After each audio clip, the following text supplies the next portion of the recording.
اما بعد فاعوذ باللہ من الشیطان الرجیم بسم اللہ الرحمن الرحیم وَسَيُجَنَّبُهَا الْأَتْقَى الَّذِي يُؤْتِي مَالَهُ يَتَزَكَّى وَمَا لِأَحَدٍ عِندَهُ مِن نِّعْمَةٍ تُجْزَىٰ إِلَّا ابْتِغَاءَ وَجْهِ رَبِّهِ الْأَعْلَىٰ وَلَسَوْفَ يَرْضَىٰ۔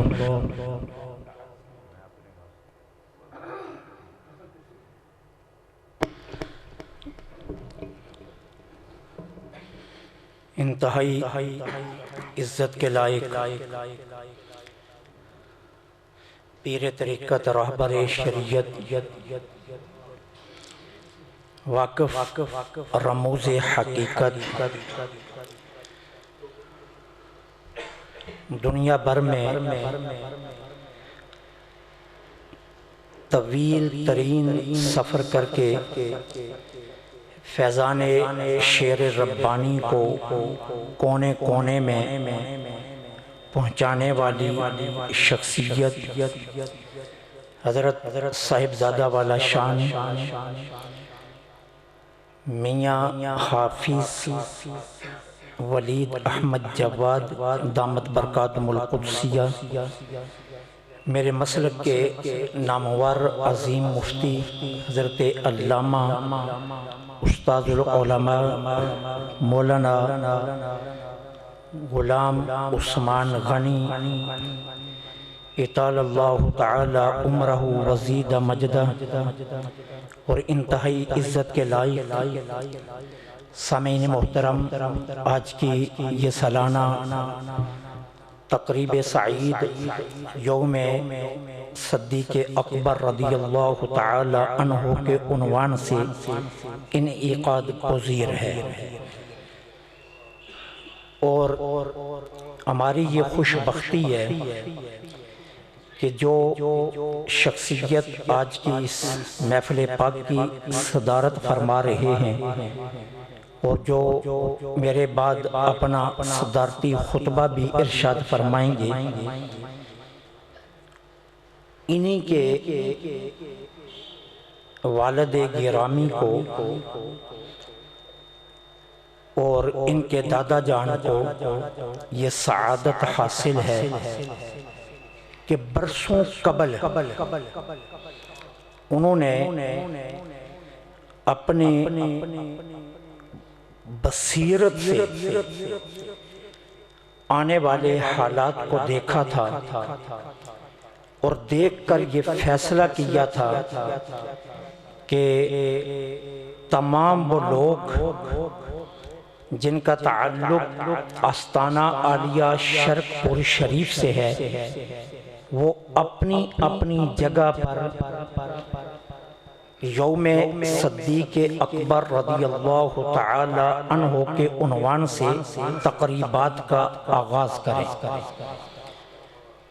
اور آج جب ہم حالات کو دیکھتے ہیں، رافضیت کو پھیلتا ہوا دیکھتے ہیں، عقائد اہل سنت سے لوگوں کو پھرتا ہوا دیکھتے ہیں، اور آج ہم صحابہ کرام علیہم الرضوان اور بالخصوص خلفائے راشدین کے درمیان افضلیت کے عنوان پر جھگڑوں کو دیکھتے ہیں، تو پھر پتہ چلتا ہے کہ اس خاندان کے ان جلیل القدر اولیاء نے یہ یوم منانے کا فیصلہ کیوں فرمایا تھا۔ آج اگر عقائد اہل سنت محفوظ ہو رہے ہیں اور افضلیت کے معاملہ میں آج اگر اسلاف کے عقیدے پر اہل سنت کے جو افراد پوری استقامت کے ساتھ کھڑے ہیں اور جن لوگوں کو یہ سعادت نصیب ہو رہی ہے کہ جس قدر بھی یلغار آ رہی ہے اس کے باوجود وہ رافضیت کے سامنے سینہ سپر ہو کر پوری قوت و استقامت سے اس عقیدے پر کھڑے ہیں جو عقیدہ صحابہ کرام علیہم الرضوان کا تھا، تو یہ اعزاز بھی اسی خاندان کو جا رہا ہے، اسی آستانے کو جا رہا ہے کہ جنہوں نے یہ یوم منانے کا فیصلہ فرمایا تھا۔ اس لیے میں سمجھتا ہوں کہ یہ ہماری بہت بڑی سعادت ہے۔ جہاں تک ہے سیدنا صدیق اکبر رضی اللہ تعالی عنہ کی شخصیت اور ذات، میں کہتا ہوں کوئی اور قول نہ ہو، کوئی اور فرمان مستفی نہ ہو، قرآن کریم فرقان حمید کی آیات بینات تا قیام قیامت سیدنا صدیق اکبر رضی اللہ تعالی عنہ کی افضلیت کا اعلان کر رہی ہے۔ اور پھر اس کے بعد آقا کریم علیہ السلام کا ایک فرمان تمام فرمودات پر بہاری ہے۔ میرے آقا کریم فرماتے ہیں ساری امت کا ایمان اکٹھا کیا جائے اور اسے ایک ترازو کے پلڑے میں رکھا جائے اور دوسرے پلڑے میں ایمان ابی بکر رکھا جائے، تو میرے آقا فرماتے ہیں ابو بکر کا ایمان پھر بھی بھاری ہوگا۔ اب یہاں کہانی صحابہ کی نہیں ہے، یہاں اولیاء کی نہیں ہے، یہاں غوثوں اور قطبوں اور ابدالوں کی نہیں ہے، یہاں شیوخ الاحادیث اور علماء کی نہیں ہے، یہاں کسی گناہگار سے نسبت نہیں دی جا رہی ہے، لفظ امت کا آیا ہے کہ ساری امت کا ایمان۔ اگر امت کے لفظ کو دیکھا جائے تو اس میں اہل بیت اطہار بھی ہیں، امت کے لفظ کو دیکھا جائے تو خاندان مصطفی بھی ہے، امت کے لفظ کو دیکھا جائے تو ازواج مطہرات بھی ہیں، امت کے لفظ کو دیکھا جائے تو اس میں بنات رسول بھی ہیں، امت کے لفظ کو دیکھا جائے تو تمام صحابہ بھی ہیں، امت کے لفظ کو دیکھا جائے تو تمام صحابیات بھی ہیں، امت کے لفظ کو دیکھا جائے تو غوث قطب ابدال بھی ہیں، امت کے لفظ کو دیکھا جائے تو تمام شیوخ الاحادیث بھی ہیں، امت کے لفظ کو دیکھا جائے تو تمام علماء بھی ہیں۔ اب میں آپ سے یہ سوال کرنا چاہتا ہوں کہ جب میرے آقا فرماتے ہیں کہ ساری امت کا ایمان ترازو کے ایک پلڑے میں رکھ دیا جائے اور دوسرے پلڑے میں ایمان ابی بکر رکھا جائے، تو ابو بکر صدیق رضی اللہ تعالی عنہ کا ایمان پھر بھی بھاری رہے گا، تو اس کے بعد افضلیت کی اور کون سی کہانی رہ جاتا ہے؟ پھر دوسری طرف آئیے، یہاں میری اور آپ کی خوش قسمتی ہے کہ بر وقت مفتی صاحب تشریف لائے، اس میں کسی قسم کا کوئی اشباہ نہیں ہے کہ امامت کے اوصاف میں فقہا نے جن وصفوں کا ذکر کیا ہے اس میں سب سے زیادہ امامت کا حقدار کون ہے؟ جو علم میں سب سے زیادہ افضل ہے۔ یہ ہماری بدقسمتی ہے کہ ہم جب امام کا انتخاب کرتے ہیں ہم کہتے ہیں ہمیں وہ چاہیے جس کا ترنم بہت اچھا، جس کا لحن بہت اچھا، جس کی تلاوت بہت اچھی ہے۔ امامت میں سب سے پہلا وصف جو علم میں سب سے زیادہ افضل ہو، علم میں، اور نبی کائنات پر تشریف کسی یہ لاتا ہے، نبی کائنات پر شریعت کے نفاذ کے لیے آتا ہے۔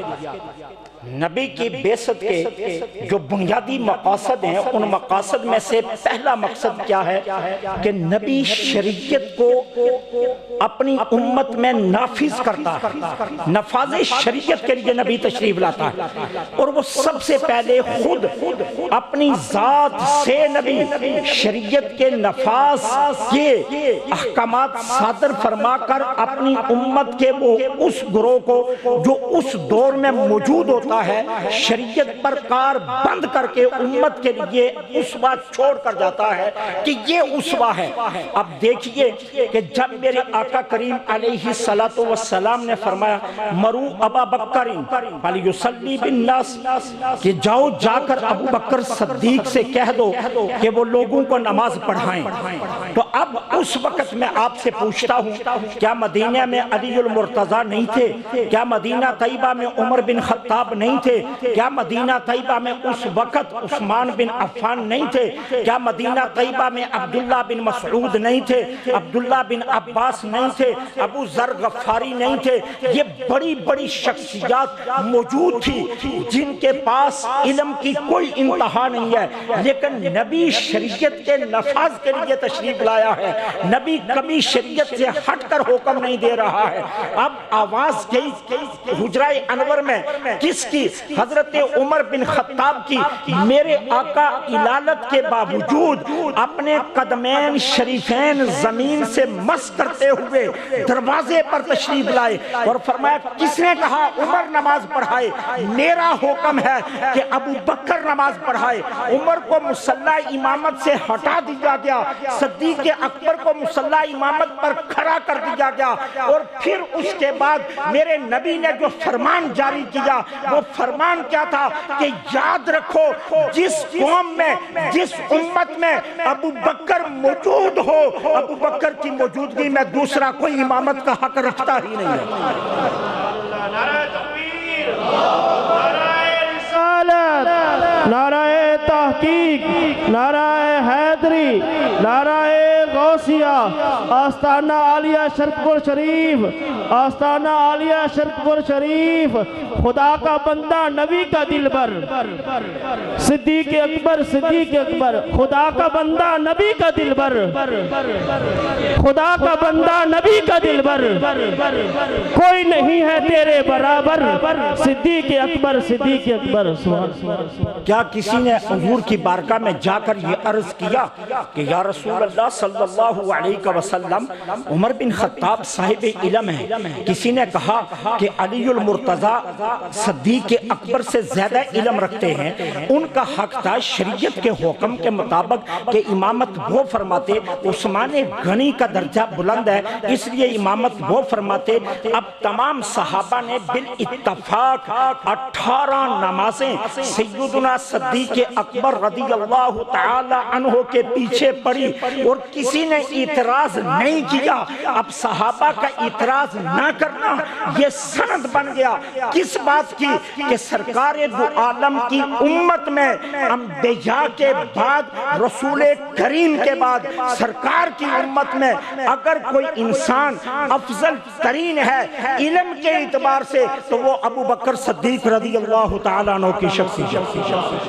صحابہ کا اجماع ہو گیا اس بات کہ ابو بکر صدیق رضی اللہ تعالی عنہ سے بڑا عالم کوئی اور نہیں ہے۔ اور صحابہ کا صرف یہ عقیدہ نہیں تھا، صحابہ اپنی تمام محافل میں اس کا تذکرہ بھی برملا کیا کرتے تھے کہ رسالت مآب صلی اللہ علیہ وسلم کے فرمودات کو جس جلدی سے جتنا ابو بکر صدیق سمجھتے ہیں کوئی اور نہیں سمجھ سکتا۔ اب اس کی مثال میرے آقا نے فرمایا اللہ کریم عز و جل نے اپنے ایک بندے کو اختیار دیا، چاہے تو وہ دنیا میں رہے اور چاہے تو اپنے رب کے پاس آ جائے۔ اب فرمان کیا تھا؟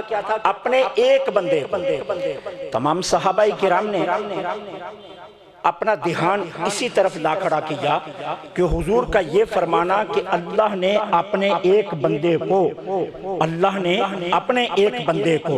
اختیار دیا تو اس بندے سے کوئی بندہ بھی مراد ہو سکتا ہے۔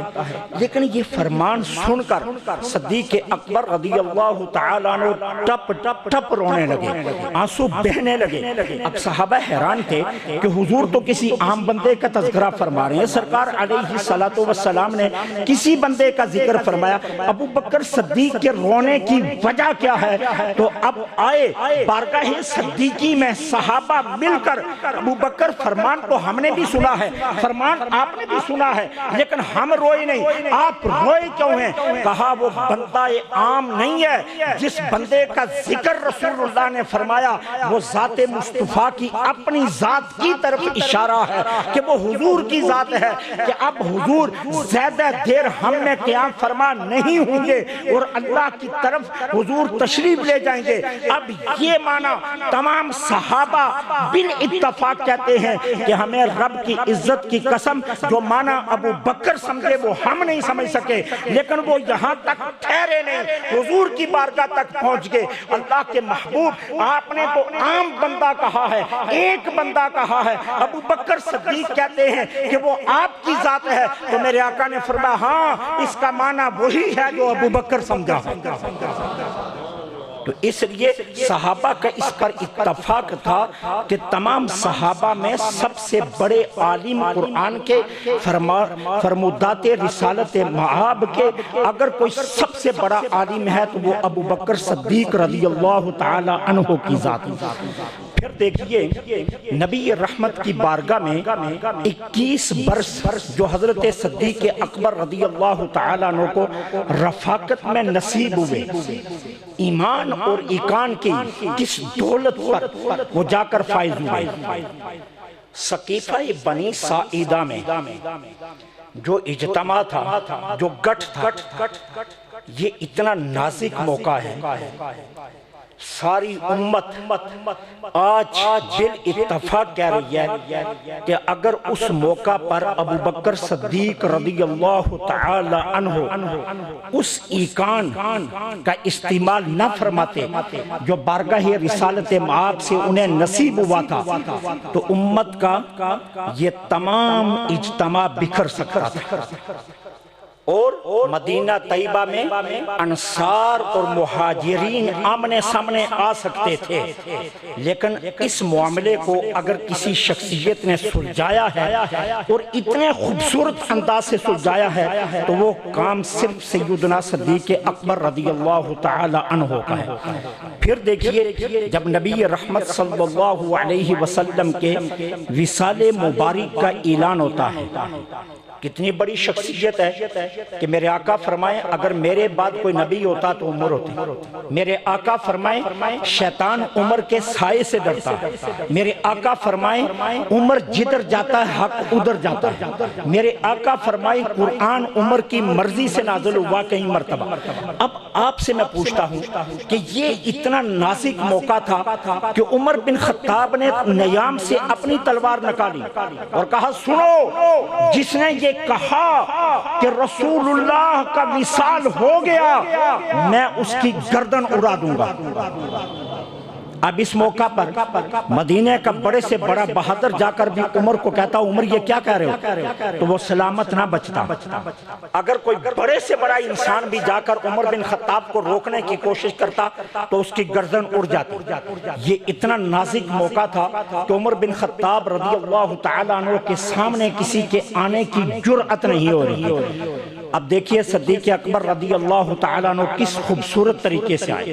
یہ نہیں کہا عمر تلوار نیام میں رکھو، یہ نہیں کہا عمر تلوار کو نیچے کرو، یہ نہیں کہا عمر یہ کیا کہہ رہے ہو تم، یہ نہیں کہا کہ عمر خبردار تم اہل حق سے لڑو گے، نہیں، عمر بن خطاب کے کاندھے کو پکڑا اور حضور کے جسد مبارک کے پاس لے آیا، حضور کے چہرہ انور سے نقاب ہٹایا، حضور کی پیشانی مبارک کا بوسہ لیا اور عمر بن خطاب کے سامنے کیا کہا، ما محمد الا رسول قد خلت من قبلہ الرسل۔ قرآن کریم کی یہ آیت عمر بن خطاب نے اس سے پہلے بھی کئی مرتبہ تلاوت کی ہوگی، وہ صاحب زبان ہے، دربار رسالت کے سامنے قرآن پڑھتے ہیں، عمر سے زیادہ قرآن کو کون سمجھ سکتا ہے؟ یہ آیہ مبارکہ عمر بن خطاب نے کئی مرتبہ تلاوت کی ہوگی، لیکن عمر بن خطاب کو کہنے کی ضرورت نہیں پڑی، تلوار نیام میں چلی گئی، عمر کے آنسو تھمنے کا نام نہیں لے رہے تھے، اور ابو بکر صدیق کے بغل گیر ہو گئے اور کہا ابو بکر اللہ کی عزت کی قسم اس آیت کا ترجمہ آج سمجھ آیا۔ یہ کتنا نازک موقع تھا کہ جس کو حضرت صدیق اکبر رضی اللہ تعالیٰ عنہ نے کتنے خوبصورت انداز سے سنبھالا۔ پھر دیکھیے جب سقیفہ بنی ساعدہ سے حضرت صدیق اکبر رضی اللہ تعالیٰ عنہ واپس تشریف لائے تو مسجد نبوی میں صحابہ کی ٹولیاں بیٹھی اور ٹولیوں میں زیر بحث جو مسئلہ تھا وہ مسئلہ کیا تھا؟ نبی رحمت صلی اللہ علیہ وسلم کی تدفین کا۔ اب کچھ صحابہ کی رائے یہ تھی کہ حضور کا جسد مبارک بیت المقدس میں پہنچایا جائے اور وہاں اولو العزم پیغمبروں اور رسولوں کے قبریں ہیں، وہاں حضور کو انہی کے درمیان حضور کی تدفین کی جائے۔ کچھ کی آراء یہ تھی کہ نہیں، نبی رحمت صلی اللہ علیہ وسلم کا آبائی شہر مکہ ہے، حضور کو مکہ پہنچایا جائے اور حضور کا جسد مبارک حتیم کے اندر اس کی تدفین کی جائے۔ کسی کا کچھ تھا، کسی کا کچھ تھا، کسی کا کچھ تھا، مختلف آراء تھی۔ اب کسی ایک رائے پر فیصلہ نہیں ہو رہا تھا، اگرچہ ابھی تک مکمل طور پر بیعت کا اعلان نہیں ہوا تھا۔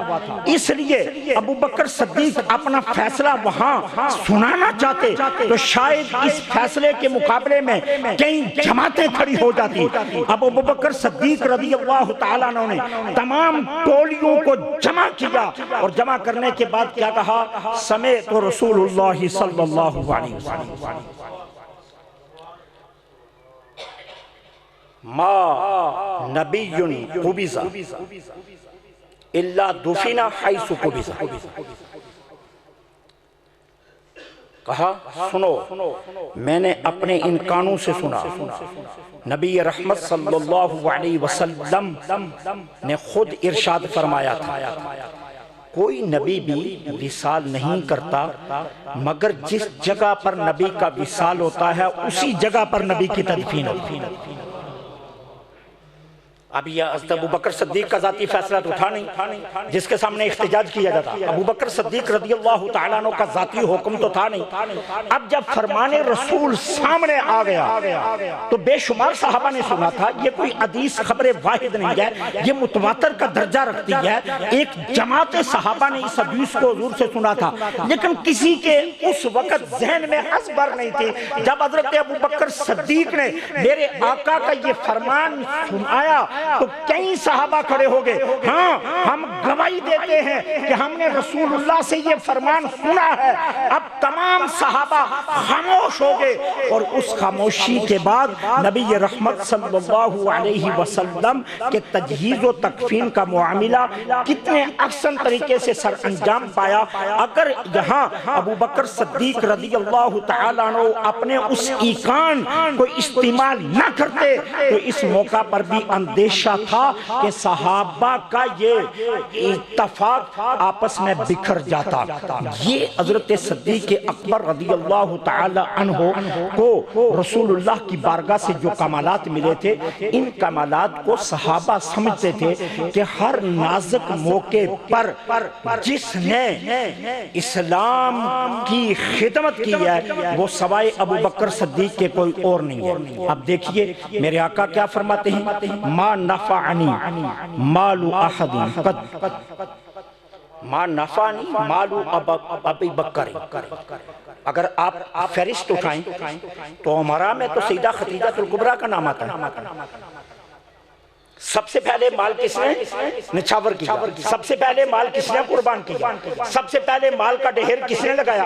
سیدہ خدیجہ الکبریٰ سلام اللہ علیہ نے۔ پھر اگر دوسری طرف جائیں تو عمراء میں پھر حضرت عثمان غنی رضی اللہ تعالیٰ عنہ کا نام آتا ہے، جنہوں نے ایک ایک موقع پر 300 اونٹ بیمہ سامان کے بارگاہ رسالت میں پیش کیے، جنہوں نے تھیلے بھر بھر کے حضور کی بارگاہ میں درم و دراہم پیش کیے، جنہوں نے پورے مدینے میں غلہ تقسیم کیا۔ عمراء میں دیکھا جائے تو حضرت عثمان غنی رضی اللہ تعالیٰ عنہ کا نام سر فہرست نظر آتا ہے، لیکن میرے آقا کیا فرماتے ہیں، جتنا نفع مجھے مال ابی بکر نے دیا ہے میں رب کی قسم اٹھاتا ہوں مجھے اتنا نفع کسی اور کے مال نے نہیں دیا۔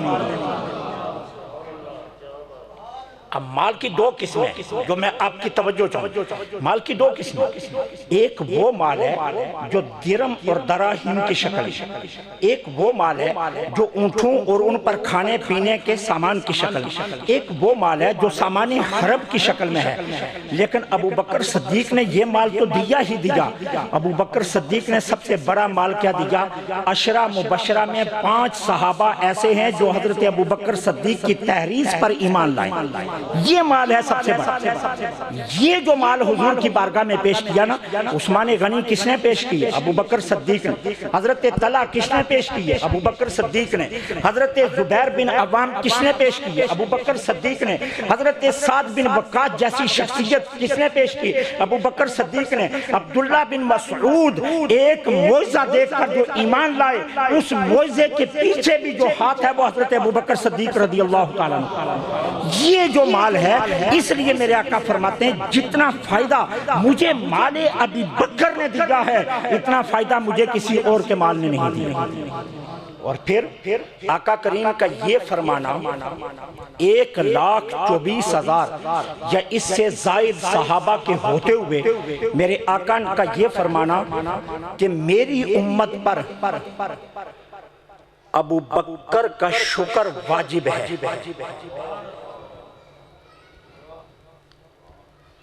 مقصد وہ نہیں ہے، مقصد موجودہ دور میں آنے والی یلغار میں آپ کے عقیدے کا تحفظ ہے۔ اسلام پر سب سے زیادہ احسان کس کا ہے؟ خاندان علی کا۔ حسین نے کربلا میں جتنی قربانیاں دی ہیں، اگر وہ قربانیاں نہ ہوتی تو آج چھوٹے چھوٹے یزیدوں کے مقابلے میں بڑے یزید بھی موجود ہوتے۔ آج چھوٹے یزید تو ہیں نا، لیکن اگر اس بڑے یزید کا سر اہل بیت نہ کچلتے تو آج ہمارے معاشرے میں پتہ نہیں کتنے بڑے یزید پر رہے ہوتے، کتنے یزید موجود ہوتے۔ لیکن خاندان اہل بیت کی قربانیاں سب سے زیادہ ہیں اسلام۔ لیکن میرے آقا کریم نے یہ تو نہیں فرمایا میری بیٹی فاطمہ کے گھر کا شکر تمہارے اوپر واجب، علی المرتضیٰ کے خاندان کا شکر تمہارے اوپر واجب، میرے نواسوں کا شکر تمہارے اوپر واجب، میری آل پاک کا شکر تمہارے اوپر واجب ہے۔ ارے دیکھو، جب کوئی نہیں مان رہا تھا خدیجۃ الکبریٰ نے اس وقت مانا۔ ارے اس وقت مال میرے سامنے لا کر کھڑا کر دیا، اس وقت میرے اوپر قربانیاں دی ہیں۔ ارے جب کوئی مجھے تسلیم نہیں کرتا تھا خدیجۃ الکبریٰ نے اس وقت تسلیم کیا۔ ارے دیکھتے نہیں ہو کہ میں غار ہیرا میں ہوتا تھا اور سیدہ خدیجہ مکہ سے پیادل چل کر میرے لیے کھانا غار ہیرا میں پہنچایا کرتی تھی۔ کتنا مشکل یہ مرحلہ تھا۔ شاب ابی طالب کے وہ 3 سال کتنے قدم تھے، کتنے مشکل تھے۔ ارے یہ دیکھا جائے تو چاہیے تو یہ تھا کہ اگر میری امت پر شکر واجب کس کا ہے؟ خدیجۃ الکبریٰ کا۔ میری امت پر شکر واجب کس کا ہے؟ علی المرتضیٰ کا۔ میری امت پر شکر کس کا واجب ہے؟ ارے حسنین کریمین کا۔ ارے میری امت پر شکر کس کا واجب ہے؟ سیدہ زینب کا۔ لیکن میرے آقا نے یہ نہیں فرمایا، فرمایا سنو میری امت پر شکر جس کا واجب ہے وہ ہے ابو بکر صدیق رضی اللہ عنہ۔ سبحان اللہ، سبحان اللہ۔ وہ ابو بکر صدیق رضی اللہ تعالیٰ عنہ کی شخصیت ہے کہ جن کا شکر میری امت پر واجب ہے۔ کیوں؟ ابو بکر صدیق کی قربانیوں کی فہرست اتنی لمبی ہے۔ میرے آقا نے کیا فرمایا؟ میرے آقا نے فرمایا رحم اللہ ابا بکر، اللہ ابو بکر پر رحم فرمائے، زوجنی ابنتہ، اس نے اپنی بیٹی میرے نکاح میں دی۔ اور بیٹیاں نہیں تھی لوگوں کی، حضرت عمر نے بھی تو دی ہے نا۔ حضرت حفصہ کس کی بیٹی ہے؟ حضرت عمر کی ہے نا۔ میرے آقا کی تو 11 ازواج مطہرات ہیں، وہ کسی نہ کسی کی تو بیٹی ہیں نا۔ تو سب نے اپنی بیٹیاں دی ہیں۔ وہ جو باقی ہیں 10 وہ بھی تو کسی کی بیٹی ہیں کہ نہیں ہے؟ لیکن میرے آقا نے اس طرح ان کا تذکرہ نہیں کیا جس طرح سیدہ عائشہ صدیقہ کا کیا اور حضرت ابو بکر صدیق کا کیا کہ اللہ ابو بکر پر رحم کرے کہ اس نے اپنی بیٹی میرے نکاح میں دی، اس نے اپنی بیٹی میرے نکاح میں دی۔ یہ کیوں کہا؟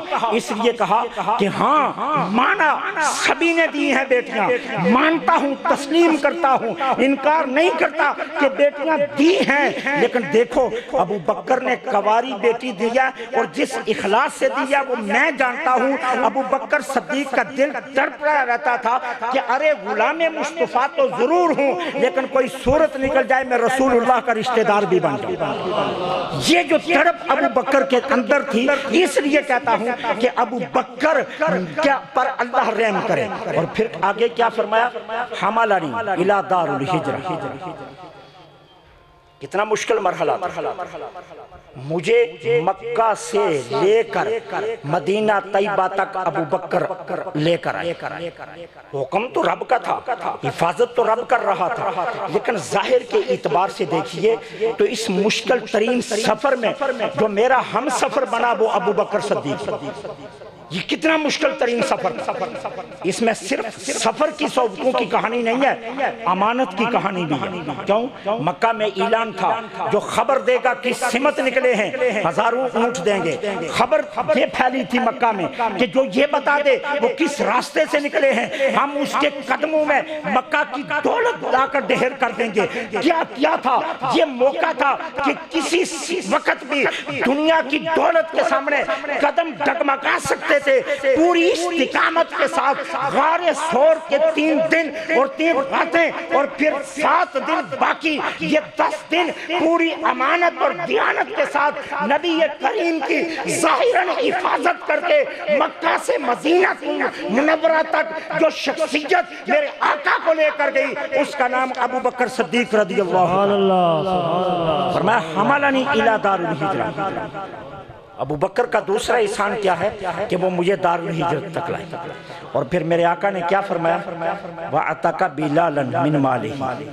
ابو بکر کا ایک احسان میرے اوپر اور بھی ہے، جس کو کوئی خریدتا نہیں، جس کی کوئی قیمت نہیں لگاتا، جو ابشاہ سے چلا اور دروازے پر دستک دے کر کہتا تھا میں تنخواہ نہیں مانگتا، میں وظیفہ نہیں مانگتا، 2 وقت کی روٹی پر مجھے غلام رکھا۔ لوگ شکل دیکھتے تھے، سیاہ رنگ دیکھتے تھے، نقش و نگار بے ترتیب دیکھتے تھے، ذات کو دیکھتے تھے، کہتے تھے ہم تو تجھے اپنا غلام بھی نہیں رکھنا چاہتے۔ اور مکہ میں ابو بکر نے اس کی قیمت کتنی لگائی؟ اتنی بہاری قیمت اس کے مالک نے مانگی، اور ابو بکر صدیق نے کہا لے لو۔ اور کہنے لگا ابو بکر میں تو سمجھتا تھا تم بہت بڑے زیرت دانش مند تاجر ہو، آج تجھے کیا ہوا کہ اس مال کی اتنی قیمت دے رہے ہو، اس بلال کی اتنی قیمت دے رہے ہو؟ تو ابو بکر صدیق نے کہا ٹھہر جا، آ میرے ساتھ، جس بارگاہ میں بلال کو لے کر جاؤں گا تجھے وہاں اس کی قیمت کا پتہ چلے گا۔ اور جب ابو بکر صدیق حضرت بلال کو خرید کر حضور کی بارگاہ میں لائے، میرے آقا کی بارگاہ میں پیش کیا، تو میرے آقا نے آنسو بہاتے ہوئے کیا فرمایا؟ ابو بکر ایک مہربانی کر بلال کے خریداروں میں مجھے بھی شامل کر دے۔ اللہ اکبر، سبحان اللہ۔ یہ تکا مالن من بلال ابو بکر کے احسانات میں یہ بھی میرے اوپر ایک احسان ہے کہ بلال کو خرید کر لا کر میرے سامنے کھڑا کر دیا، اور پھر کیا عرض کیا حضور آپ کو کیا، میرا مال کیا، میں اس کو آزاد کر رہا۔ تو اس لیے سیدنا صدیق اکبر رضی اللہ تعالی عنہ کو جو بارگاہ رسالت سے مقامات ملے، جو درجات ملے، ان کا کوئی مقابلہ نہیں ہے۔ امت کا اس پر اتفاق ہے کہ نبیوں کے بعد اگر کوئی افضل ترین بشر ہے، کوئی اصدق الصادقین ہے، سچوں میں کوئی سب سے بڑا سچا ہے نبیوں رسولوں کے بعد، اور اگر کوئی افضل ترین شخصیت ہے، کوئی سب سے بڑا عالم ہے نبیوں کے بعد، کوئی سب سے بڑا زاہد ہے، کوئی سب سے بڑا پرہیزگار ہے، کوئی سب سے بڑا متقی ہے، کوئی سب سے بڑا سخی ہے، تو اس پر امت کا اتفاق ہے کہ وہ سوائے سیدنا صدیق اکبر رضی اللہ تعالیٰ عنہ کی ذات کے کوئی اور نہیں ہے۔ تو اس لیے میری اور آپ کی یہ خوش قسمتی ہے کہ اللہ تعالیٰ نے ہمیں زندگی میں ایک مرتبہ پھر موقع دیا، ہم ان کے محبوب خدا کے محبوب غلام کا تذکرہ کرنے کے لیے یہ بیٹھے ہیں۔ دعا ہے اللہ کریم ہماری اس حاضری کو اپنی بارگاہ میں شرف قبولیت عطا فرمائے، اور حضرت کی تشریف آوری دنیا میں ہمارے لیے آسانی اور آخرت میں ہماری نجات کا ذریعہ بنا دے۔ اللہ کریم ان کو عمر خضر عطا فرمائے اور ان کا سایہ ہمارے سروں پر تا دیر قائم و دائم رکھے۔ جس مشن کو یہ لے کر چلے ہیں اللہ اس مشن کے علم کو پوری دنیا میں ہمیشہ سرفرو رکھے۔ وما علینا الا البلاغ۔ سبحان اللہ، جزا رحمت عطا فرمائے۔ تو خطاب کے دوران ہمارے محترم مقام عزت مآب حضرت علامہ مولانا استاذ العلماء استاذ الحفاظ جناب حضرت علامہ مولانا سید شہزاد احمد حسان صاحب زیدہ شرف و تشریف لائے۔ میں دل کی اتھاک رنگیوں سے ان کو اہلا وسہلا مرحبا کہتا ہوں اور میں ان کے حوالے کرتا ہوں کہ آپ شان صدیق اکبر میں حاضری لگواتے ہوئے میاں صاحب کو وہ دعوت خطاب دیں گے۔ تو آپ میرے استاد محترم کیا فرما رہے تھے کہ کتنا بلند مقام ہے پایا صدیق نے، کتنا بلند مقام ہے پایا صدیق نے، بستر نبی دے کول لگایا صدیق نے۔ صدیق اکبر وہ ہستی پاک ہے کہ ہر جن کو جنت کے ہر دروازے سے بلایا جائے گا، جنت کے ہر دروازے سے بلایا جائے گا۔ تو میں قبلہ شاہ صاحب سے ملتمس ہوں کہ اپنی حاضری لگواتے ہوئے آپ دعوت خطاب دیں گے۔ تمام آبا محبت سے نعرہ بلند کیجئے، نعرہ تکبیر۔ یا رسول اللہ وسلم علیک یا حبیب اللہ۔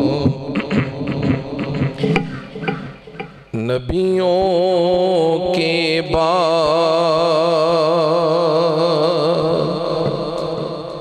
سب سے بہتر رضی اللہ تعالی عنہ سیدنا صدیق اکبر رضی اللہ تعالی عنہ۔ تمام حضرات میرے ساتھ محبت سے مل کر پڑھیں۔ نبیوں کے بعد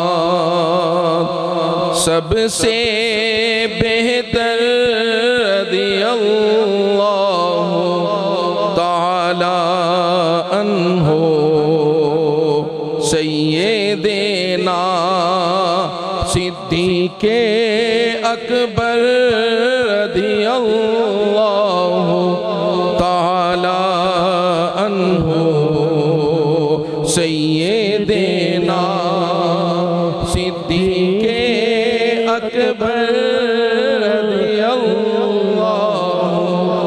تعالی عنہ۔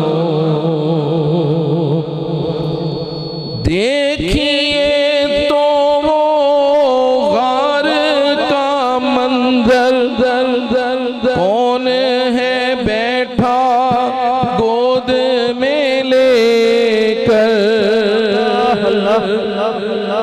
دیکھیے تو وہ غار کا منظر، کون ہے بیٹھا گود میں لے کر۔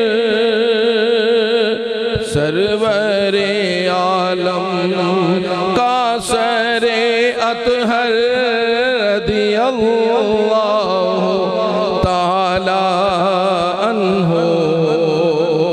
سیدنا صدیق اکبر رضی اللہ تعالی عنہ۔ ایڑی رکھ دی سانپ کے بل پر، زہر کا صدمہ سہ لیا دل پر۔ ایڑی رکھ دی سانپ کے بل پر، زہر کا صدمہ سہ لیا دل پر۔ سب کچھ ہے یہ خاطر دلبر رضی اللہ تعالی عنہ۔ سب کچھ ہے یہ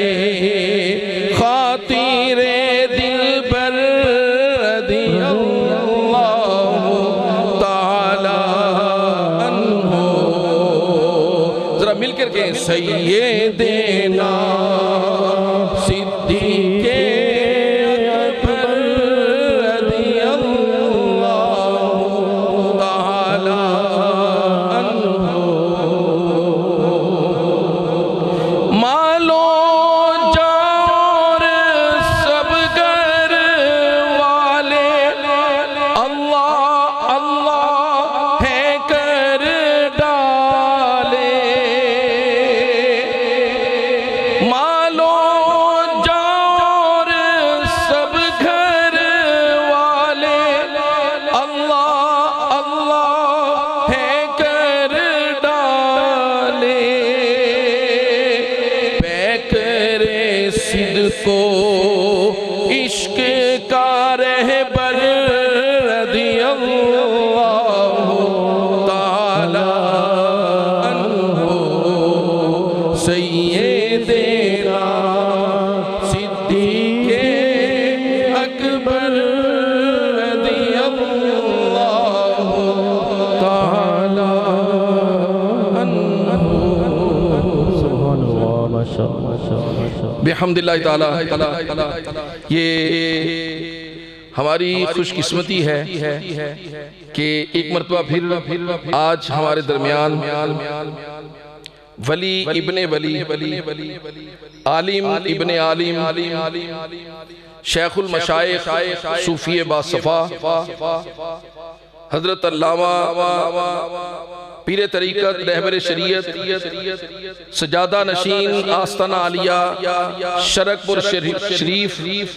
حضرت قبلہ میاں ولید احمد جواد صاحب آپ ہمارے درمیان تشریف فرما ہیں ہم ان کا تو تہ دل سے شکریہ ادا کرتے ہی ہیں اور انشاءاللہ کریں گے اگرچہ ہمارا کوئی طریقہ اور سریقہ اتنا ڈھنگ والا نہیں ہے چونکہ حضرت سخیوں کی اولاد ہیں تو التجا ہے کہ جیسی بھی روکھی سوکھی خدمت ہو سکی قبول فرمائیں ہم باجوہ صاحب کے بھی شکر گزار ہیں کہ جن کی وساطت سے یہ چہرے ہمیں نورانی چہرے دیکھنے کو ملتے ہیں اور ان کی صحبت اور معیت نصیب ہوتی ہے آپ کی محبت اور آپ کی عقیدت بری نعروں کی گونج میں تشریف لائیں گے حضرت قبلہ میاں ولید احمد جواد صاحب نعرہ تکبیر نہیں یاد رہا پتہ لگے ایک ہاتھ بلند کر کے نعرہ تکبیر اللہ کی توحید کا اعلان کریں اور جب نعرہ رسالت لگے تو دونوں ہاتھوں کو بلند کرتے ہوئے توحید و رسالت کا اقرار کرنا ہے نعرہ تکبیر نعرہ رسالت نعرہ رسالت میاں ولید احمد جواد صاحب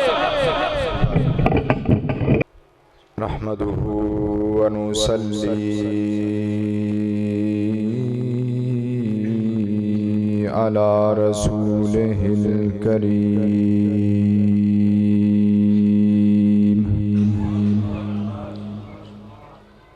أما بعد فأعوذ بالله من الشيطان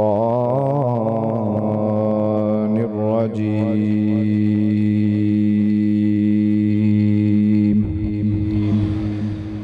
بسم الله الرحمن الرحيم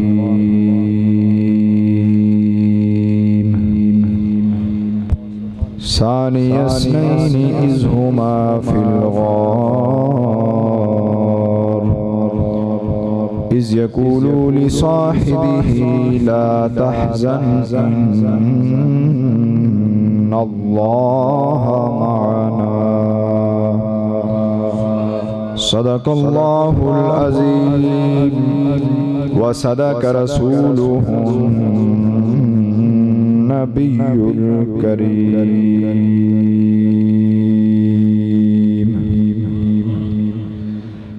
اللہ وحدہ لا شریک کی حمد و ثنا جو مالک ہے خالق ہے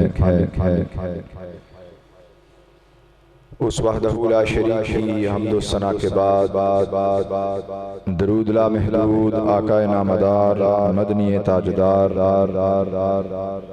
انبیاء کے شہریار مرسلین کے شاہ سوار محبوب خدا میرے اور آپ کے آقا جناب حضرت محمد مصطفیٰ صلی اللہ علیہ وآلہ وسلم کی ذات بابرکات پر سارے بیلی بلند آواز سے درود و سلام پڑھیں۔ الصلاۃ والسلام علیکہ یا سیدی یا رسول اللہ، سب پڑھ لیں۔ الصلاۃ والسلام علیکہ یا سیدی یا رسول اللہ وعلی آلکہ واصحابکہ یا رحمت للعالمین۔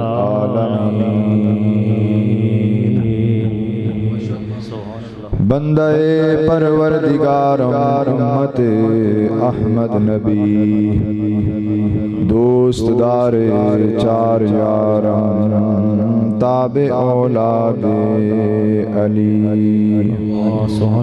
مذہب حنفیہ دارم، ملت حضرت خلیل، خاک پائے غوث اعظم، زیر سایہ ہر ولی،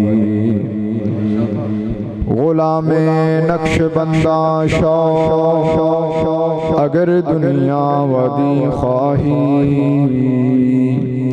غلام نقش بندہ شاہ، اگر دنیا ودی خواہی، سگے درگاہ مجدد شو، اگر حق الیقین خواہی۔ آج کی یہ بابرکت محفل پاک بعنوان ذکر مبارک افضل البشر بعد از انبیاء بالتحقیق، یار غار یار مزار خلیفہ بلا فصل حضور کی تمام امت بشمول اہل بیت اطہار و صحابہ اکرام کے امام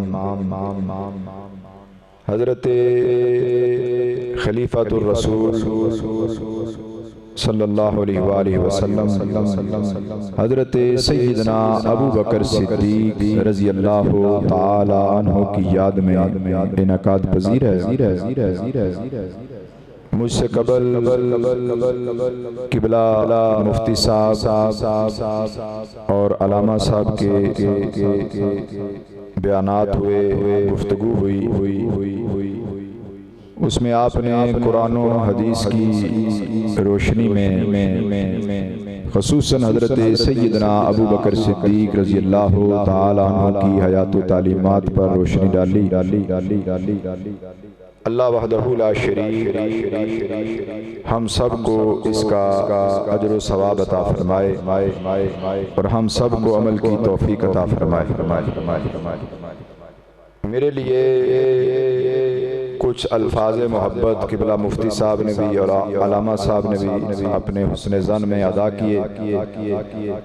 ان تمام الفاظ کے یہی ذمہ دار ہیں۔ دعا فرمائیں اللہ وحدہ لا شریک ہم سب کو اولیاء کاملین کی سچی محبت نصیب فرمائے اور ان کے نقش قدم پر چلنے کی توفیق عطا فرمائے۔ حضرت سیدنا ابو بکر صدیق رضی اللہ تعالیٰ عنہ مقام صحابیت پر فائز ہیں۔ صحابی ہونے میں آپ دیگر صحابہ کی طرح ہیں، جس طرح کم و بیش 1,24,000 حضور کے صحابہ ہیں، لیکن رب العالمین نے اپنے فضل و کرم سے آپ کو کچھ ایسی شانیں عطا فرمائی ہیں جو کسی اور کے حصے میں نہیں آئیں۔ وہ شانیں آپ کو، آپ کی ذات کو دیگر اہل بیت اطہار اور صحابہ اکرام سے منفرد بناتی ہیں۔ ایک ہے قبول اسلام کے بعد کہ آپ نے سب سے پہلے حضور کا کلمہ پڑھا۔ واقعہ آپ علماء سے سنتے رہتے ہیں کہ آپ تجارت کے سفر پر تھے، خواب دیکھا، ایک راہب کو خواب بیان کیا، اس نے پیشن گوئی کی، بشارت دی کہ مکہ کی سرزمین جہاں سے آپ آئے ہیں وہاں نبی آخر الزمان ظہور فرمانے والے ہیں، اور خالق نے، مالک نے آپ کو ان کی رفاقت اور ان کی وزارت کے لیے چن رکھا ہے۔ اس سے بھی قبل جب آقا علیہ السلام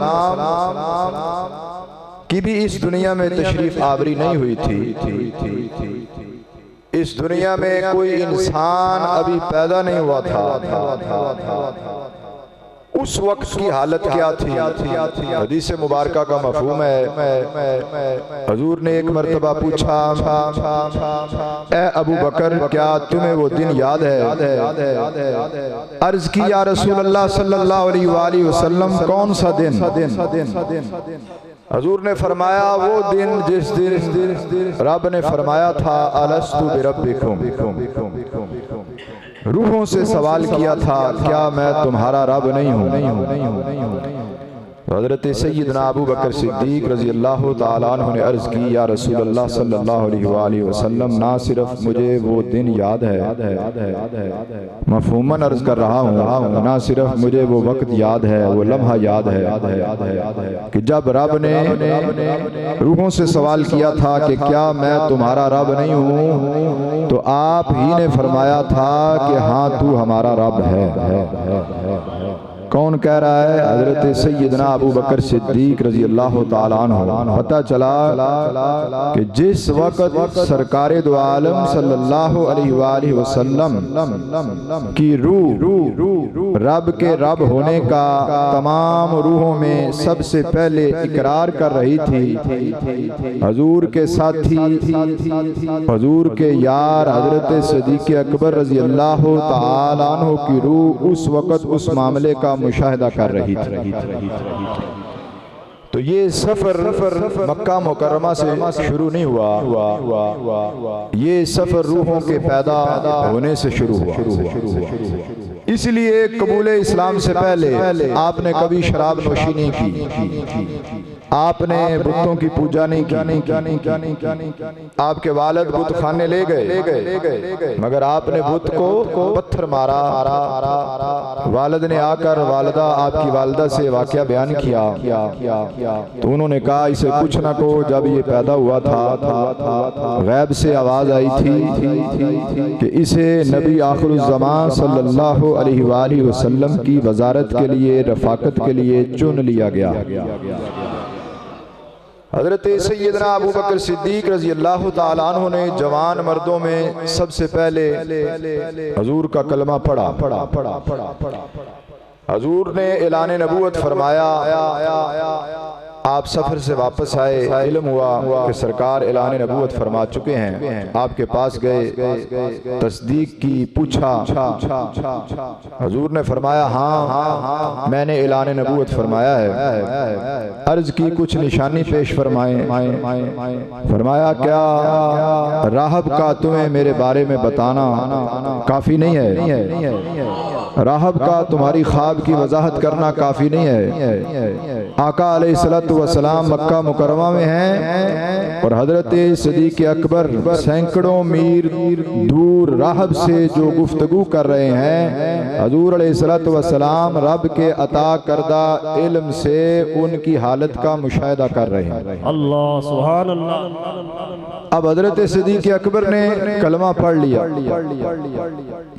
40,000 درہم کے آپ مالک تھے۔ علماء فرماتے ہیں کہ اس وقت ایک درہم کی ایک بکری آتی تھی، یعنی درہم کی اتنی ویلیو تھی، اتنی قیمت تھی کہ ایک بکری آتی تھی۔ آج کے زمانے میں اچھی نسل کی، اچھی قسم کی بکری لینے جائیں یا درمیانی نسل کی کم از کم 30-40 ہزار سے کم نہیں ملے گی۔ اگر اچھی بکری بازار سے ہم خریدنے جائیں 30 ہزار کا بھی حساب لگائیں تو 40 ہزار سے ضرب دیں تو کم از کم کم و بیش 1.5 ارب کے قریب دولت بن جاتی ہے۔ حضرت سیدنا ابو بکر صدیق رضی اللہ تعالیٰ عنہ نے قبول اسلام کے بعد اپنی یہ ساری کی ساری دولت بھی اور بعد میں بھی جو رب نے آپ کو عطا کیا وہ سب کا سب حضور کی خدمت میں ڈھیر کر دیا۔ اور حضرت صدیق اکبر رضی اللہ تعالیٰ عنہ ایسے واحد صحابی ہیں کہ حضور آپ کے مال میں اس طرح تصرف فرمایا کرتے تھے جیسے سرکار اپنے مال میں تصرف فرمایا کرتے تھے۔ حضرت سیدنا ابو بکر صدیق رضی اللہ تعالیٰ عنہ کی شان اقدس کے کیا کہنے ہیں۔ تمام صحابہ کا حضور کا صحابی ہونا احادیث مبارکہ سے ثابت ہے، اور حضرت صدیق اکبر کا حضور کا صاحب ہونا صحابی ہونا قرآن کی آیتوں سے ثابت ہے۔ سبحان اللہ۔ آج کوئی آپ کی صحابیت کا نعوذ باللہ انکار کرے، نعوذ باللہ آپ کے ایمان پر گفتگو کرنے کی کوشش کرے تو وہ قرآن کی آیتوں کا منکر ہے، اور جو بندہ ایک آیت کا منکر ہو جائے اس کا ایمان باقی رہتا نہیں ہے۔ یہ بڑا نازک معاملہ ہے، اور حضرت سرکار صدیق اکبر رضی اللہ تعالیٰ عنہ کے بارے میں بے شمار حدیثیں موجود ہیں۔ حضور نے فرمایا کہ رب العالمین کا ایسا فضل شامل حال ہے، مفہوماً عرض کر رہا ہوں کہ حضرت صدیق اکبر سے رب چاہتا ہی نہیں ہے کہ کوئی غلط فیصلہ ہو۔ رب کی منشا، رب کی رضا یہ چاہتی نہیں۔ ہم اہل سنت ہیں، ہمارا عقیدہ ہے انبیاء کے علاوہ کوئی ہستی بھی معصوم نہیں ہے، رب اپنے فضل و کرم سے انہیں محفوظ رکھتا ہے۔ تو حضرت صدیق اکبر رضی اللہ تعالیٰ عنہ ایسے محفوظ ہیں کہ حضور کی احادیث کا مفہوم ہے کہ رب چاہتا ہی نہیں ہے کہ میرے یار سے خطا ہو، اس لیے سرکار دو عالم صلی اللہ علیہ وآلہ وسلم جو بھی فیصلہ فرماتے تھے آپ سے مشورہ کیا کرتے تھے۔ حضرت سیدنا ابو بکر صدیق رضی اللہ تعالیٰ عنہ کی شان اقدس کے کیا کہنے ہیں۔ جب ہجرت کا موقع آیا، جو آیا مبارکہ میں نے آپ حضرات کے سامنے پیش کی، سرکار نے آپ کو ساتھ لیا، غار تک سرکار دو عالم صلی اللہ علیہ وآلہ وسلم کو پہاڑ کے دامن سے حضرت سرکار صدیق اکبر نے اپنے کندھوں پر سوار کر کے سفر کیا۔ کیا منظر ہوگا جب غار کے کنارے پر پہنچے، عرض کی یا رسول اللہ صلی اللہ علیہ وآلہ وسلم آپ یہاں ٹھہریں۔ حضرت صدیق اکبر اندر گئے، صفائی کی، اپنی قمیض اتاری، اس کے ٹکڑے ٹکڑے کیے، سوراخوں کو بند کیا، ایک سوراخ رہ گیا، اس پر اپنی ایڑی رکھی، پاؤں رکھا، عرض کی یا رسول اللہ تشریف لے آئیں۔ سرکار تشریف لے آئے، دیکھا کہ حضرت صدیق اکبر کی قمیض نہیں ہے، پوچھا یہ کیا ماجرا ہے؟ تو آپ نے سارا ماجرا جو کیا تھا بیان کر دیا۔ سرکار اتنا راضی ہوئے، آپ نے اسی وقت رب العالمین کی بارگاہ میں دعا کی کہ یا الہ العالمین میرے یار صدیق اکبر کو درجے میں میرے ساتھ رکھنا۔ اسی وقت وہی نازل ہوئی کہ اے محبوب آپ کی دعا کو رب نے قبول کر لیا۔ حضرت سیدنا ابو بکر صدیق رضی اللہ تعالیٰ عنہ کی گود میں سرکار دو عالم صلی اللہ علیہ وآلہ وسلم نے سر رکھا، آرام فرمانے لگے۔ ابھی قبلہ مفتی صاحب بھی اس بات کی طرف اشارہ فرما رہے تھے کہ آج کے پرفتن دور میں اہل بیت اطہار یا صحابہ اکرام یا دیگر صحابہ اکرام کے مقامات میں حضرت سیدنا ابو بکر صدیق رضی اللہ تعالیٰ عنہ سے کمپیریزن کیا جاتا ہے حضرت سرکار صدیق اکبر رضی اللہ تعالیٰ عنہ اور حضرت مولا کائنات شیر خدا سیدنا علی المرتضی رضی اللہ تعالیٰ عنہ آپ کی شانوں میں جو ہے کمپیریزن کرنے کی کچھ لوگ کوشش کرتے ہیں، مقابلہ کرنے کی کوشش کرتے ہیں۔ مولا کائنات شیر خدا سیدنا علی المرتضیٰ رضی اللہ تعالیٰ عنہ کی بڑی شانیں ہیں۔ آپ کی گود میں حضور سر رکھ کر آرام کر رہے تھے، نماز عصر قضا ہو رہی تھی، جو نماز جس کا بہت زیادہ شدت سے حکم ہے، آپ نے حضور کی خدمت میں ہونے کی وجہ سے عصر کی نماز کو جانے دیا۔ سرکار بیدار ہوئے، پریشانی معلوم کی، ماجرا بیان کیا، تو حضور نے سورج کو اشارہ کیا، سورج واپس پلٹا۔ حضرت مولا علی نے اپنی نماز کو ادا وقت میں ادا کر لیا۔ ادھر سرکار صدیق اکبر کی شان دیکھیں کہ آپ نے حضور کی نیند میں خلل نہیں آنے دیا اور اپنی جان کو قربان کر دیا۔ سانپ کاٹ گیا، سانپ ڈس رہا ہے، جب سانپ کاٹتا ہے تکلیف ہوتی ہے، فوراً علاج نہ کیا جائے تو انسان کی موت واقع ہو جاتی ہے۔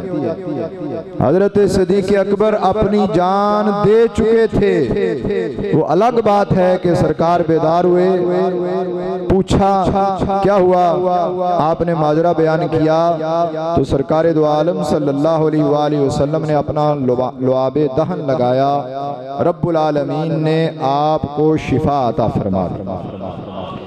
تو حضرت سیدنا ابو بکر صدیق رضی اللہ تعالیٰ عنہ حضور کے ساتھ جب مدینہ منورہ پہنچے تو دیکھنے والوں کو مشکل ہو گئی کہ ان میں آقا کون ہیں اور آقا کے غلام صدیق اکبر کون ہیں۔ رب کے نور کے جلوے چہرہ مصطفیٰ سے حضرت صدیق اکبر نے اپنے چہرے میں بھی کچھ سمو لیے تھے۔ اب کچھ لوگ آپ کا بھی ادب کرنے لگے جیسے سرکار کا کرنا چاہیے تھا، جنہوں نے پہلے سرکار کی زیارت نہیں کی تھی۔ تو حضرت صدیق اکبر نے غلامی کا حق کیسے ادا کیا؟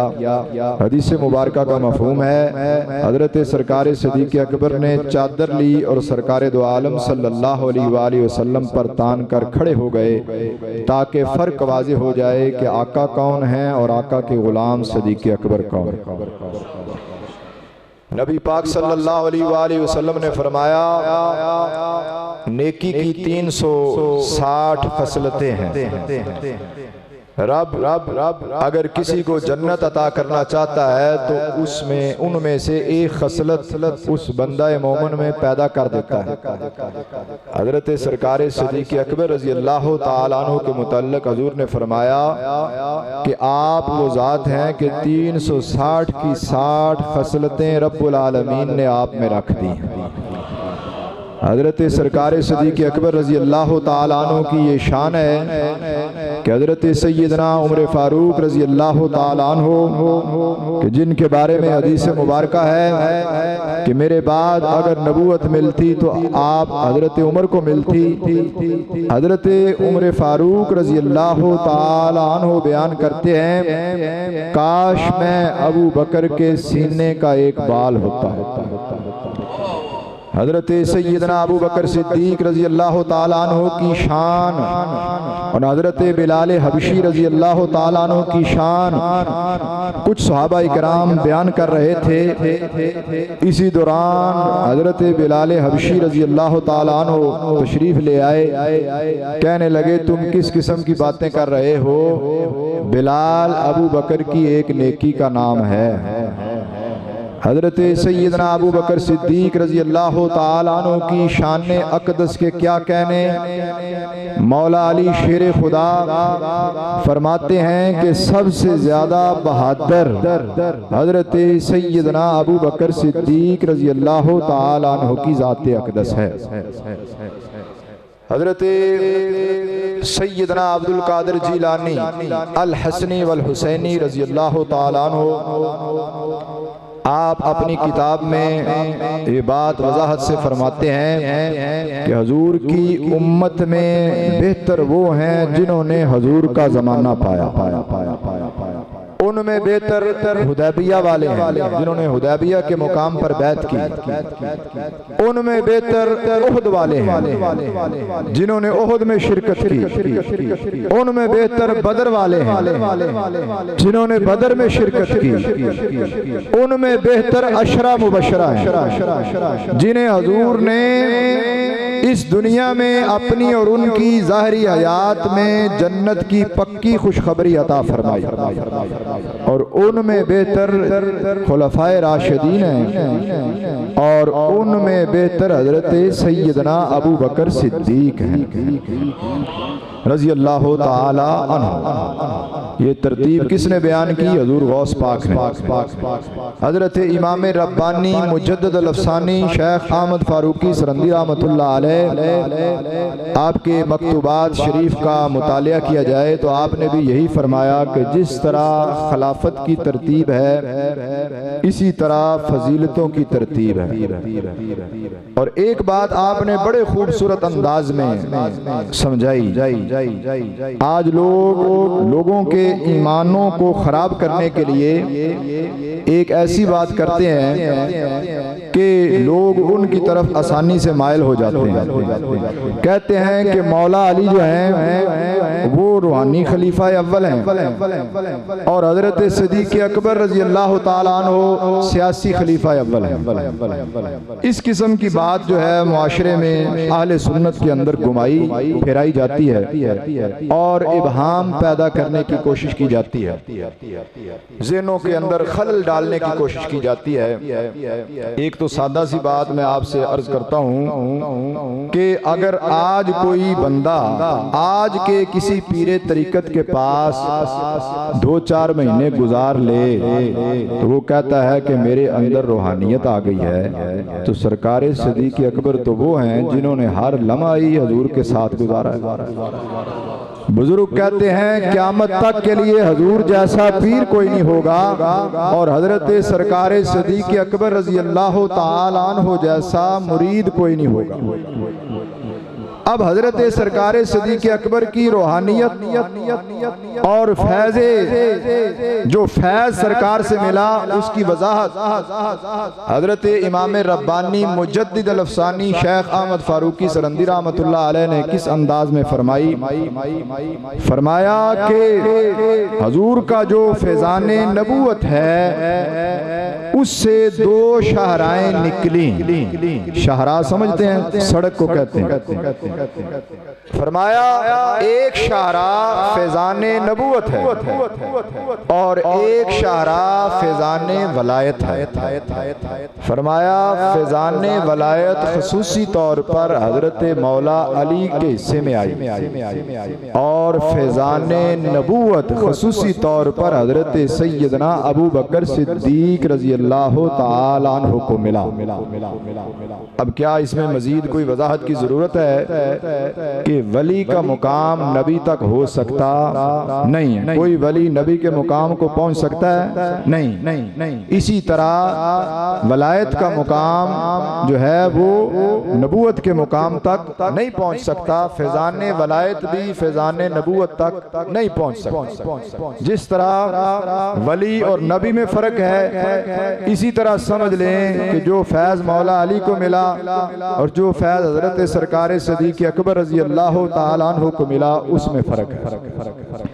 حضرت سیدنا ابو بکر صدیق رضی اللہ تعالیٰ عنہ کی شان اقدس کے کیا کہنے؟ جب آپ کے وصال کا وقت قریب آیا تو آپ نے مولا علی کو بلایا، کہا کہ جن ہاتھوں سے تو نے سرکار کو غسل دیا تھا انہی ہاتھوں سے مجھے غسل دینا۔ 2 روایات ہیں، ایک ہے کہ مولا علی نے غسل دیا، ایک ہے کہ آپ کی بیوی نے غسل دیا۔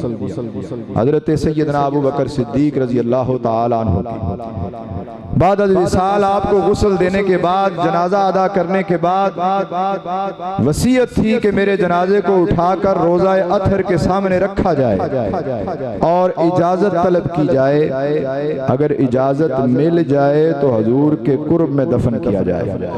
اور اگر اجازت نہ ملے تو عام قبرستان جنت البقیع میں دفن کیا جائے۔ پتہ چلا سرکار صدیق اکبر رضی اللہ تعالیٰ عنہ کا یہ عقیدہ ہے کہ سرکار بعد از وصال بھی ہماری حالت سے واقف ہیں۔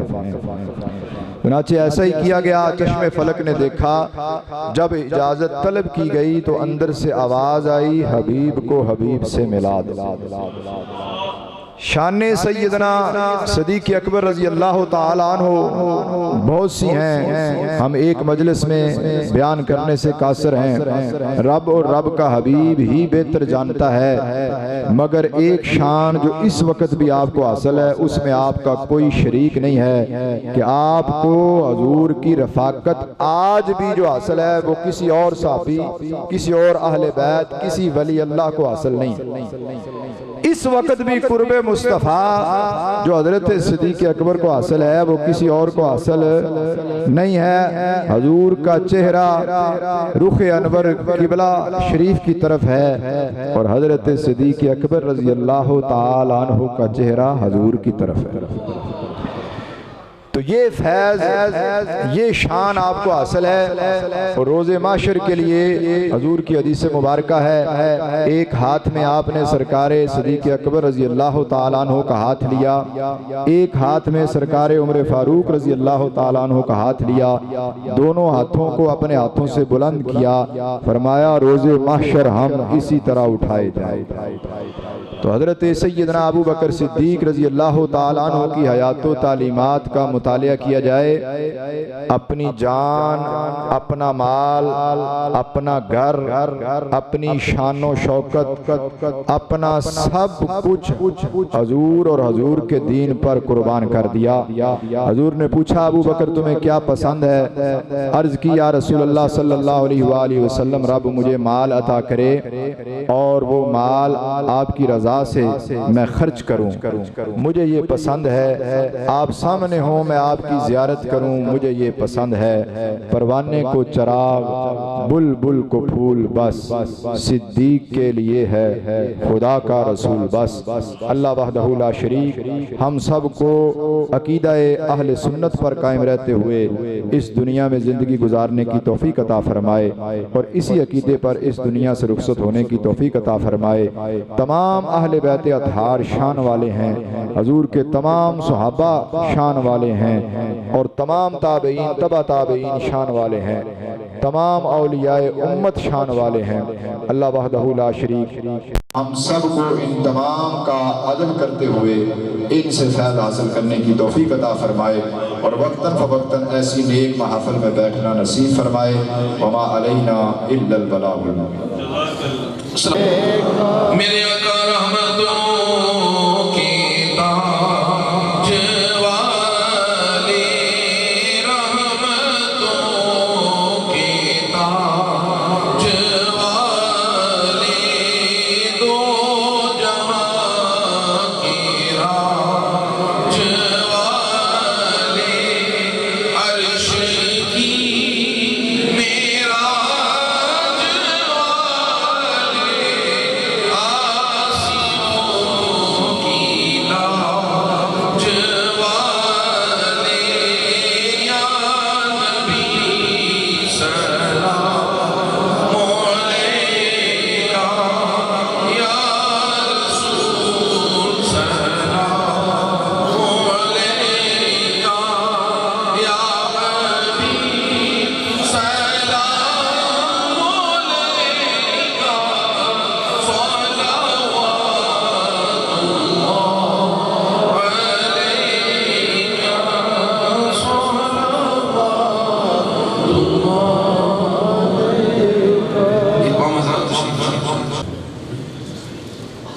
اللهم صل على سيدنا ومولانا محمد وعلى آل سيدنا ومولانا محمد وأصحاب سيدنا ومولانا محمد وبارك وسلم عليه. اللهم أنت السلام ومنك السلام وإليك يرجع السلام. تبارك ربنا يا ذا الجلال والإكرام. یا الہ العالمین محفل محفل پاک کا اہتمام کیا گیا، قرآن پاک کی تلاوت کی گئی، حضور کی نعت شریف پڑھی گئی، خصوصاً حضور کا ذکر کیا گیا، آپ کے صحابہ اہل بیت اطہار میں سے خصوصاً حضرت سرکار صدیق اکبر رضی اللہ تعالیٰ عنہ کا ذکر خیر کیا گیا۔ نیک اعمال کرنے حضور کی بارگاہ میں ہدیۃً پیش کرتے ہیں، قبول فرما۔ حضور کے وسیلے سے آپ کے والدین کریمین، تمام انبیاء کرام، تمام امہات المومنین، تمام صحابہ کرام، خصوصاً حضرت سیدنا ابوبکر صدیق رضی اللہ تعالیٰ عنہ اور تمام خلفائے راشدین کی بارگاہ میں پیش کرتے ہیں، یا اللہ قبول فرما۔ یا الہ العالمین حضور کی تمام صاحبزادیوں کی بارگاہ میں پیش کرتے ہیں، قبول فرما۔ خصوصاً بالخصوص حضرت سیدہ فاطمہ الزہرا رضی اللہ تعالیٰ عنہ کی بارگاہ میں پیش کرتے ہیں، قبول فرما۔ یا الہ العالمین حسنین کریمین کی ارواح کو پیش کرتے ہیں، قبول فرما۔ یا اللہ تمام تابعین، تبع تابعین، بزرگان دین، اولیاء کرام، تمام سلاسل کے بزرگان دین، خصوصاً اولیاء نقشبند کی بارگاہ میں پیش کرتے ہیں، یا اللہ قبول فرما۔ اولیاء شریف الشریف اعلیٰ حضرت شیر ربانی رحمۃ اللہ علیہ، حضور ثانی لسانی رحمۃ اللہ علیہ، حضرت میاں غلام احمد صاحب رحمۃ اللہ علیہ، حضرت میاں جمیل احمد صاحب رحمۃ اللہ علیہ، حضرت میاں خلیل احمد صاحب رحمۃ اللہ علیہ، حضرت میاں غلام نقشبند صاحب رحمۃ اللہ علیہ، ان ارواح کو احسان ثواب کرتے ہیں، قبول فرما۔ خصوصاً بالخصوص جن بیلیوں نے مل کر اس محفل کو سجایا، خصوصاً اسلم باجوہ صاحب، کاشف صاحب، مظہر بلوچ صاحب، ان کے والدین کی ارواح کو پیش کرتے ہیں، قبول فرما۔ جتنے بیلی دور و نزدیک سے خالص تیری رضا کی خاطر نبی علیہ السلام کی اور آپ کے صحابہ اور اہل بیت اطہار اولیاء کاملین کی محبت میں ان کی خوشنودی حاصل کرنے کے لیے اس محفل پاک میں آئے، ان کے والدین عزیز و اقارب، دوست احباب جو فوت ہوئے سب کو احسان ثواب کرتے ہیں، قبول فرما۔ تمام مسلمانوں کی روحوں کو پیش کرتے ہیں، یا اللہ قبول فرما۔ یا اللہ ظاہری باطنی بیماریاں دور فرما، بیماروں کو شفا عطا فرما، بے روزگاروں کو روزگار عطا فرما، بے اولادوں کو نیک صالح اولاد عطا فرما۔ یا اللہ پریشان حالوں کی پریشانیاں دور فرما۔ یا اللہ جو لوگ صحابہ کرام یا اہل بیت اطہار کی گستاخیاں کرتے ہیں ان سے اس دنیا کو پاک فرما، اہل اسلام کو ان کا مقابلہ کرنے کی توفیق عطا فرما۔ یا اللہ جو ممالک یا لوگ حضور علیہ السلام کی گستاخیاں کرتے ہیں، یا الہ العالمین ان سے اس دنیا کو پاک فرما۔ یا اللہ اہل اسلام کو، اہل پاکستان کو ان کا مقابلہ کرنے کی توفیق عطا فرما۔ ہمارے حکمرانوں کو جرأت عطا فرما، ہدایت عطا فرما، افواج پاکستان کو جرأت اور ہدایت عطا فرما۔ یا الہ العالمین عالم اسلام کی خیر فرما، پوری دنیا میں جہاں بھی مسلمان پریشان حال ہیں، یا اللہ اپنی آزادی کی جدوجہد کر رہے ہیں ان کی مدد فرما۔ یا الہ العالمین حضور کے روزے کی زیارت نصیب فرما، حج بیت اللہ کی سعادت نصیب فرما، روز محشر حضور کی شفاعت نصیب فرما۔ یا الہ العالمین ہم سب کی جائز دعاؤں کو پورا فرما، بے اولادوں کو نیک صالح اولاد عطا فرما۔ دلوں کے بھید تو جانتا ہے، جو بھی جائز کی حاجتیں لے کر بیلی آئے سب کی حاجتیں پوری فرما۔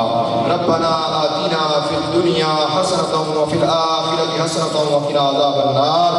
ربنا تقبل منا انک انت السمیع العلیم وتب علینا انک انت التواب الرحیم۔ صلی اللہ تعالی علی خیر خلقہ ونور عرشہ سیدنا ومولانا محمد وعلی آلہ واصحابہ واہل بیتہ اجمعین برحمتک یا ارحم الراحمین۔